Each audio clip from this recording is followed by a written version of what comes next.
What is going on? This is our last video podcast in our Expecting Dads series, the Dad's Guide to Pregnancy. Hope you guys have enjoyed it so far. If you haven't listened to the other videos yet, you can hop back and watch all those. Today we're going to be talking about supporting your wife postpartum. So baby is here. Now what do you do? There's a whole new world you've just entered into as a dad. And so I want to walk you through some of the things to be aware of, some of the things that you can be helping with to support your wife. And of course, as with anything, your experience is going to be different depending on your life circumstances and how your birth went and all sorts of different things, what kind of support you have. I'm going to share kind of my experiences and give some wisdom for you as you move forward in this. And as always, as a dad, you want to be engaged, you want to be active, you want to be supporting your wife as best as you can, pulling in resources to help her out, to help both of you out, and to help get your family through this season. The first 40 days is kind of a way to think about this postpartum period. I know postpartum lasts for sometimes years afterwards, but the next 40 days is kind of what I'm going to be focusing on. So the first thing, we've talked about this in other videos, is to prepare food. If you can get time off from work and be present with your family, that's super important. So you can be cooking food and getting your wife's nutrition, her body back to normal. It takes forever for her to really recover. And depending on what happened during birth, there'll be different things you need to do. But just listen to what your doctors tell you, to what your midwife tells you, and then read the First 40 Days book. It's filled with great tips for how to take care of your wife, different foods to be preparing, soups and teas, keeping her warm, and then filling up her life, giving her life force back. And one of the keys is to avoid cheese and bread. So bone broth and soups and stuff like that is going to be really good for her as she fuels back up on her nutrition. The next thing you're going to have to figure out and work with your wife on is sleeping. Sleeping, this is what everyone talks to you about. This is it. This is the period when you're functioning on less sleep than you would like to be functioning on. So whatever you can do with your wife to help each other sleep, maybe you take the baby for some bottle feeding in the evening, or she does the evenings and then you take the baby in the morning so she can sleep in.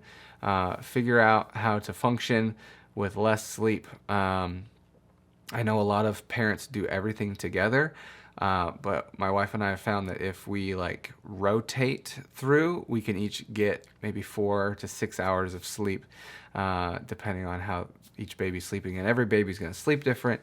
And if you're bottle feeding versus breastfeeding, you're going to have different experiences. If your wife is pumping, that can help for you to feed in the evenings.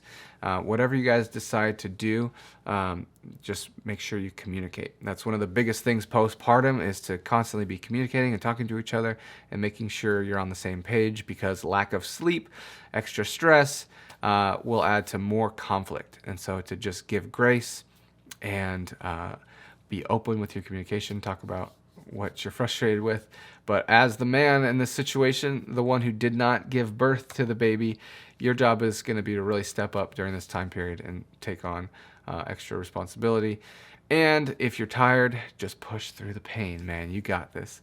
Another thing you're going to want to help with is chores. Our in-laws are in town for the first month after number 4 is coming. We're due date is 9 days away as I record this, so we're due real soon. In-laws are coming in a few days, so they help out with all the food, and with the younger kids, or older kids, I guess, they'll help out with. And so we brought in our village. If you have a village, bring in your village to help you run the household and do food and take care of the kids, because I might still have some work to do. I have freelance work, and so I'm tentatively scheduling some stuff, but having them around is going to be super helpful. But as the dad, you're going to want to be helping with chores, cooking, cleaning, tidying the house. I know nesting period is happening before the baby, but afterwards it's nice if you can kind of come around and clean up your wife's bedside area and keep things tidy for her so it feels homey still. And then taking care of the kids also is going to be a big part. If you have multiple kids, you're on. So buckle up. It'll be a lot like if your wife was sick during the first trimester. It'd be a lot like that. So you had practice, you'll be good to go. Help your wife with her recovery. Already talked about that. If there's doctor's appointments that need to happen, support her in those. Go with her to those if she wants your support, and just do what your doctor says. Postpartum depression. That's a real thing, and it's so hard to navigate because as your wife navigates all these hormones going on, her body is like resetting. There was a human inside of her, and so just give her tons of space to cry and to be sad and to be happy, to be tired. Just let her go through these waves of emotion. Let them pass through her. Don't try to fix things. Don't be too overly tinkery. I know men try to tinker sometimes, but just be there to support her, hug her, be close to her.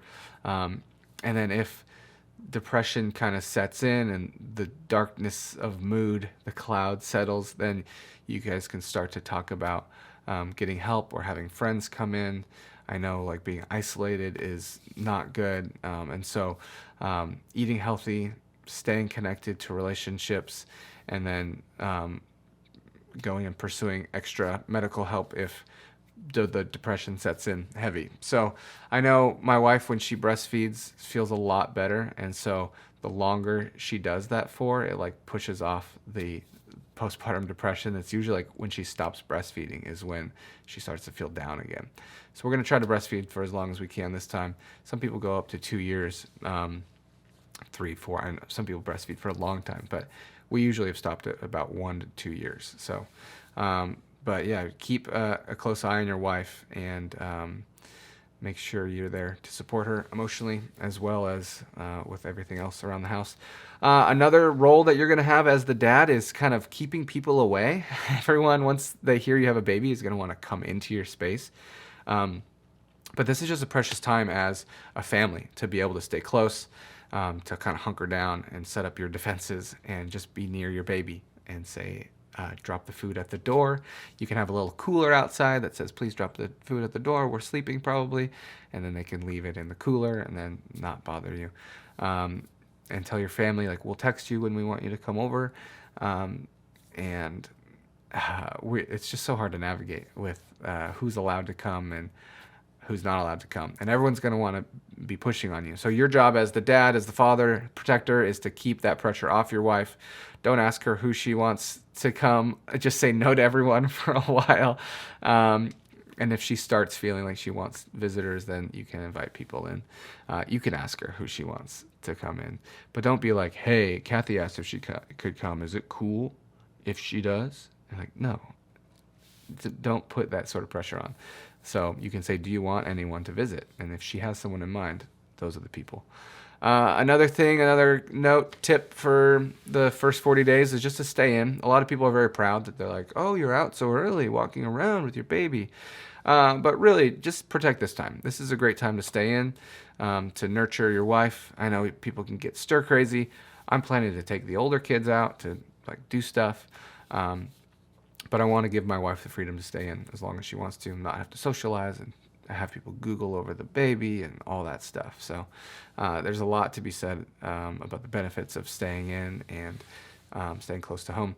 Another thing as a dad you're going to want to do is help with the baby. Diaper changing. If you haven't practiced diaper changing, this is a great chance. The baby is small. They don't roll over and fight you.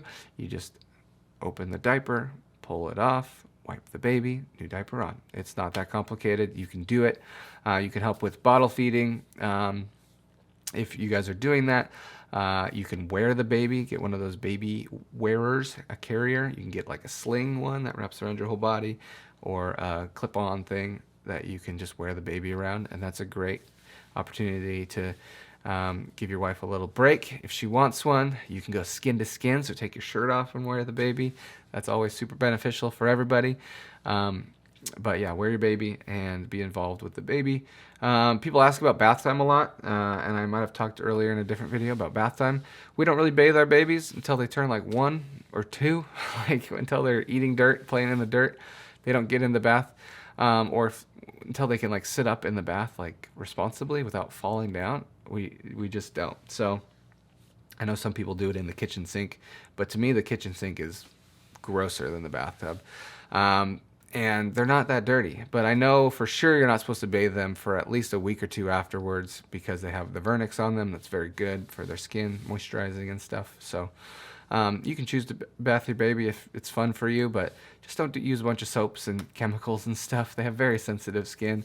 Nice lukewarm water, and just wipe them down with a towel. You don't need to suds them up. They're not dirty. So do what you want with that, but we usually don't do that.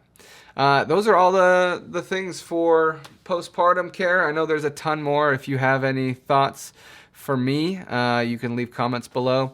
How you can care for your wives. The key as dads, as always, is just to be engaged, to be focused, to be creative towards your wife and towards your family, and to be initiating things. And so start these conversations, be present, notice what's going on around you, and then step in where you need to step in. And if you're doing those things, you're going to do great. There's a Patreon group if you want to support the Dadwise movement, this effort that I'm doing. You can support there. You could also like and subscribe, or leave a 5-star rating on the podcast. Any of those ways, you could totally help me out. I would appreciate it. Thanks for watching this video, and congratulations on the baby. You got this, Dad.